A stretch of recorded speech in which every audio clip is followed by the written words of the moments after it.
পৃথিবীতে এমন কিছু অবাক করা জায়গা রয়েছে যে জায়গাগুলো আমরা অনেকে আগে কখনো দেখিনি। এই ভিডিওতে এমন কিছু জায়গা দেখাবো যে জায়গাগুলো দেখলে অনেকটাই অবাক হয়ে যাবেন। ভিডিওটা পুরোপুরি দেখতে থাকুন।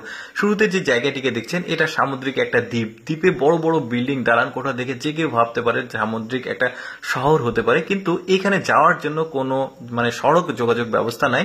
এখানে শুধুমাত্র নৌকাতে যেতে হয়, তাও আবার দিনে মাত্র 2টা নৌকা যাওয়া আসা করে। প্রতিদিন সকাল 8টা থেকে বিকাল 3টার মধ্যে 2টি যাত্রীবাহী জাহাজ এই দ্বীপে যাওয়া আসা করে। আর এই দ্বীপটা অবস্থিত চায়নার ফুজিয়ানের পুতিয়ানে। আর এই জায়গাটার নাম হচ্ছে, দ্বীপটার নাম কিংবেই দ্বীপ। আর এই দ্বীপের যে বাসিন্দারা বসবাস করে সবাই জেলে পরিবার। আর তাদের বাড়িঘর দেখেছেন, কোন জেলে পরিবারের এত বড় বড় বাড়ি হয় চিন্তা করে দেখেছেন? তো তারা এই সামুদ্রিক মাছগুলো ধরেই আসলে তাদের জীবন যাপন করে, বিক্রি করে তারা জীবিকা নির্বাহ করে আর কি। তারপরে একটা বেশ চমৎকার একটা জায়গা দেখাই, একটা ভ্যালি। এটাও চায়নাতে অবস্থিত, চায়নার ওয়াং জিয়াং ভ্যালি এটাকে বলা হয়। এখানে রাতের সৌন্দর্য দেখতেই টুরিস্টরা আসে। এখানকার যে আলোর ব্যবস্থা দেখুন, কত চমৎকার লাইটিং, আর দেখতেও বেশ চমৎকার। পাহাড়ের ভাঁজে ভাঁজে বাড়ি। তারপরে দেখুন একটা ব্যতিক্রম বাড়ি দেখাই। দেখুন একদম পাহাড়ের উপরে একটাই পরিবার, একটাই বাড়ি এখানে। আর পরিবেশটা দেখুন কি চমৎকার, মেঘের মাঝে বাড়ি। অনেকে ভাবতে পারে হোটেল বা রিসোর্ট, না, এটা একটা বাড়ি, একটা পরিবার এখানে বসবাস করে।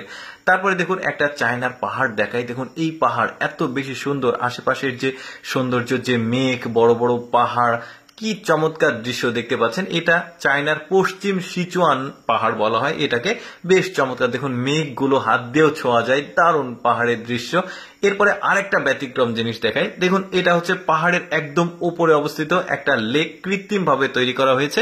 আর পানি এখানে সংরক্ষণ করে রাখা হয়েছে। এখন আপনারা বলতে পারেন কেন এই লেকটা তৈরি করার প্রয়োজন হয়েছে। এটা সমুদ্রপৃষ্ঠ থেকে বা মাটি থেকে বলতে পারেন 1000 মিটার উঁচুতে রয়েছে। এখান থেকে জলবিদ্যুৎ উৎপাদন করা হয়, অর্থাৎ আশেপাশে যে পাহাড়ি অঞ্চলের মানুষজন বসবাস করে তাদের বিদ্যুতের ব্যবস্থা নাই। এখান থেকে জলবিদ্যুৎ এবং সৌরবিদ্যুৎ দুইটাই উৎপাদন করা হয় একটা বিশেষ প্রক্রিয়াতে। তারপরে ওই বিদ্যুৎগুলো আশেপাশের বাড়িগুলোতে সাপ্লাই করা হয়। পাশাপাশি কৃষকদের চাষাবাদের জন্য এখান থেকে লেক থেকে পানি নিয়ে সেখানে চাষাবাদ করা হয় কিছুটা সময়ের জন্য। তারপরে দেখতে পাচ্ছেন একটা পাহাড়। এই পাহাড়ের উপরে দেখুন কত চমৎকার পরিবেশে কিছু বাড়ি, কিছু রিসোর্ট, কিছু সুন্দর জায়গা রয়েছে।